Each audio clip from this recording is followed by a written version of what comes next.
Hello, I'm Caroline Bateman, and in this video I'm going to show you how RNIB Bookshare can help students who struggle with literacy. Now, I think this is a fantastic product. It has incredibly helpful functionality and it's completely free. Yet it is incredibly underutilised, and I think there are two main reasons for this. I think its name can confuse people, and often people don't know how to use it to its full advantage.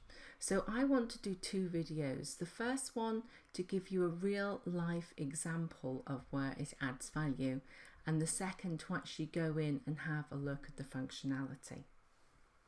So RNIB Bookshare, the RNIB stands for the Royal National Institute of Blind People. And if you don't have any problems with your sight, it would be very easy to think that this solution wasn't applicable for you. So we'll have a look at that going forward. So what is RNIB Bookshare? Well, it's a service that provides accessible textbooks to support the print disabled. Now, there are two terms here that I think warrant a bit more explanation. Accessible textbooks, what does that mean? It means an electronic or soft copy, something you could read on a monitor, but not something that would be on a shelf that you could pull out with your hands, but it's something that you would be able to email to somebody. And whenever something is in soft copy format, you can use text to speech and have it read to you, which is an enormous advantage for dyslexics or others that struggle with literacy. The second term there was print disabled. That's who these accessible textbooks are for. And this is the formal definition of who is print disabled. And we see it includes developmental, cognitive and learning disabilities, for example, dyslexia. So absolutely, it is not just for people that have problems with sight, but there are lots of reasons why people can be print disabled. Just before I show you the example of how I've used it successfully, I want to point out that this product is suitable for young children in primary school and older mature students, be they doing a PhD or have returned to learning. I've just chosen to use an example that is at GCSE level, and I've chosen English literature because this is an area where many dyslexics really struggle, and I think it's a difficult GCSE if you struggle with literacy. And in particular, we're going to look at the play and Inspector Calls, which is part of the GCSE text. Now, when you are studying a book for English literature, it's essential to be familiar with the text. And I think initially this is where people might think, that's where I'd use RNIB Bookshare. But personally, it's not where I would use it. You could absolutely use it to read the book to you, but it would be read with an electronic voice. And any book that's on this GCSE syllabus is probably available in audiobook format, which means it's read by an actor. So it's much easier to understand. It's far more engaging if you listen to an audiobook. And what's more, many of the texts are dramatised, so you can watch a feature film or a television series. Many of them are available on YouTube. So that they might be more acceptable and easier ways than listening to a text-to-speech voice.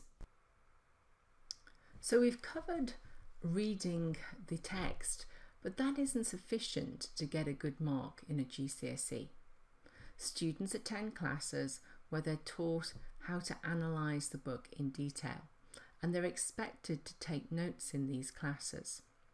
And note-taking is a very difficult task. You're expected to do a lot of things at once, And if you struggle with working memory, poor processing speed, poor handwriting or attention issues, it can be very difficult indeed to take notes.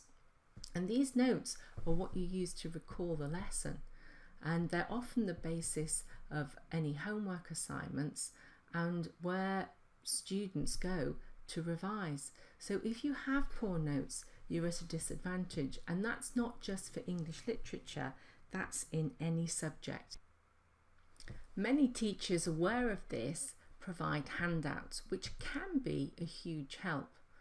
But unfortunately, often the students that struggle to take good notes are also disorganised, and here we see an example of an exercise book full of notes that are not dated, they're not stuck in, and so they're not that much use. And in this case, or where notes aren't good, it's really helpful to have an accompanying textbook for the class. Here is a study guide that follows the lesson plan that the teacher is using. And this really does help people that are not good at taking notes, and yet chances are the same students might struggle to read, in which case this could be bought and never opened. Now, with study guides, it's not the same as the text. There aren't audiobooks and there aren't dramatisations of the study guide. So this is where RNIB Bookshare is absolutely brilliant. Here I want to show you the notes that we saw earlier and the accompanying page in the textbook. In some ways, this slide best illustrates where I think this solution adds value. If you look carefully, you can see in the class notes some information is incorrect.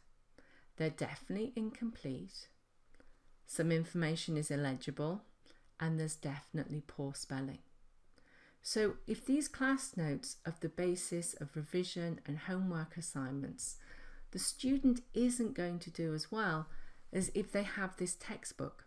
And this textbook could be used to supplement the notes, but given the functionality of RNIB Bookshare, it could actually be used instead of class notes, freeing students up to be able to listen and understand what the teacher says rather than scribbling down notes as hurriedly as they can and missing a lot of what is being said. I'm always looking for solutions that stop dyslexics being disadvantaged across the curriculum, and for me this solution ticks all the boxes. So I'm going to do the next video, which is going to sign in to RNIB Bookshare and give you a quick look and feel of what's available. I hope you found this example of how it can be used helpful.